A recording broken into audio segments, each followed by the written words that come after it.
Hello friends, आप सभी का स्वागत है आज के नए वीडियो में। आज हम लोग डिस्कस करने जा रहे हैं अर्थक्वेक के बारे में। जैसे कि आप लोग जानते हैं कि आज से पहले वाले इस वीडियोज़ में भी हम लोग अर्थक्वेक के बारे में डिस्कस कर चुके हैं। आज अर्थक्वेक से जो जिस वेव जनरेशन से अर्थक्वेक आता है उस वेव के बारे में भी हम लोग पहले के वीडियोज़ में पढ़ चुके हैं। आज उससे कुछ इंपॉर्टेंट जो कीवर्ड्स हैं, मतलब जो समझना बहुत ज़रूरी है, उसके बारे में कुछ एक्स्ट्रा चीज़ों के बारे में समझेंगे आज हम लोग।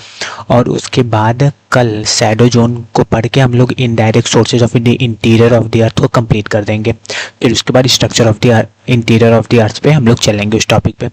तो आज कुछ जो वेव्स के बारे में, जिस वेव से अर्थक्वेक आता है, जो वेव्स एनर्जी जो जनरेट होती है वेव्स के फॉर्म में ट्रेवल करती है इनसाइड ऑफ द अर्थ से, जिससे अर्थक्वेक आता है, उसके बारे में कुछ इंपॉर्टेंट कीवर्ड्स हैं, उसको आप लोग याद रख रहिए। कुछ इंपॉर्टेंट फैक्ट्स हैं, उसको याद रखे रहिएगा, जिससे अर्थक्वेक पूरा कंप्लीट हो जाए। कल हम लोग शैडो जोन के बारे में बात करेंगे, ठीक है।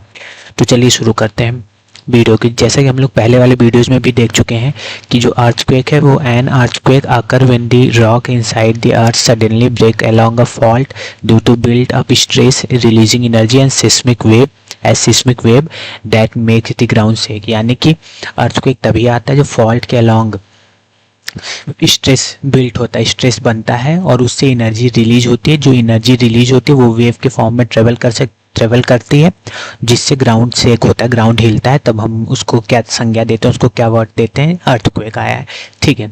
तो ये तो अर्थक्वेक के बारे में हुई। तो ये जो वेव्स हैं ये दो तरीके की होती हैं। आज पहले वाले वीडियोस में भी हम लोग जान चुके हैं कितने टाइप के, दो टाइप के होते हैं, body wave and surface wave. और ये जो बॉडी वेव होते हैं ये फर्दर टू टाइप्स में डिवाइड होते हैं। एक पी वेव होता है, एक एस वेव होता है। पी वेव के हम लोग एकदम अच्छे से पी और एस वेव के डिफरेंस हम लोग देख चुके हैं आज से पहले वाले वीडियो में, इससे पहले वाले वीडियोस में। लेकिन कुछ जो इम्पोर्टेंट है, जो आपको याद रखना बहुत ज़रूरी है, जो उस वीडियो में मिस हो गया था, आज हम लोग डिस्कस कर लेते हैं। तो जो पी वेव है वो move faster and are first to arrive the surface. यानी कि पी वेव सबसे तेज इंटीरियर ऑफ द अर्थ से ट्रेवल करता है और सबसे पहले सरफेस पे पहुंचता है, सबसे फास्टर है। और जो पी वेव है वो साउंड वेव के सिमिलर है, काफ़ी मिलता जुलता है साउंड वेव से पी वेव्स जो है, ठीक है।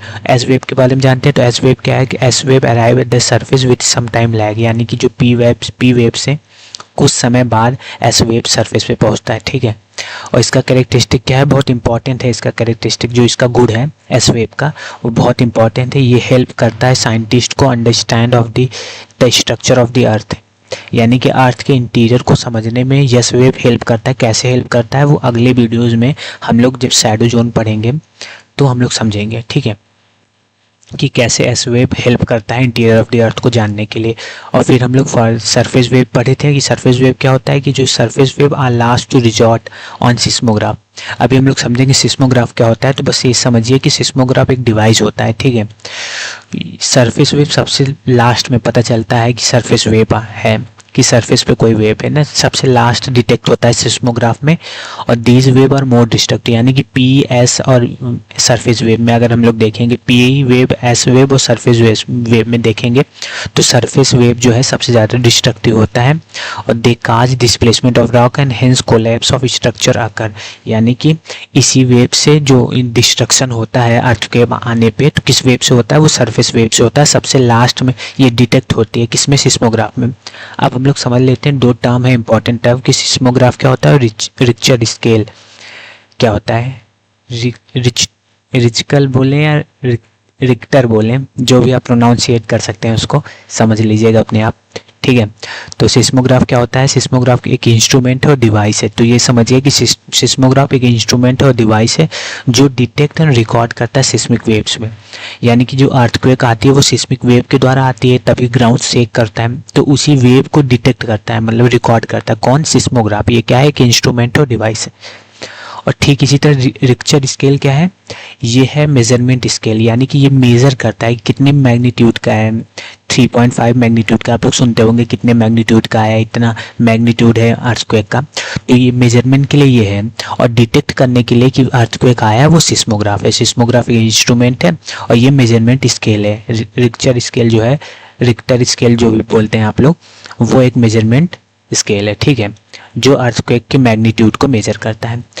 तो ये कंप्लीट डिस्कशन हम लोग कर चुके हैं अर्थक्वेक के बारे में, ये अर्थक्वेक हम लोग किसके अंदर पढ़ रहे हैं, ये हम लोग इनडायरेक्ट सोर्सेज के अंदर पढ़ रहे हैं, सिस्मिक एक्टिविटी के अंदर पढ़ रहे हैं कि कैसे अर्थक्वेक से हम लोग इंटीरियर ऑफ द अर्थ को जानने की कोशिश करना चाह रहे हैं, कैसे हमें पता चलेगा वो अगले वीडियो में हम लोग बताएंगे। तो अर्थक्वेक का जितना भी वेव से रिलेटेड जो भी कॉन्सेप्ट है वो सारे आपको बता चुके हैं हम लोग। अब हम लोग कल शैडो जोन पढ़ेंगे जिससे हमें पता चलता है कि इंटीरियर ऑफ द अर्थ के बारे में, जिससे हमें पता चलता है। तो वीडियो कैसा लगा ज़रूर बताइए, वीडियो को लाइक एंड चैनल को सब्सक्राइब जरूर करिए। धन्यवाद।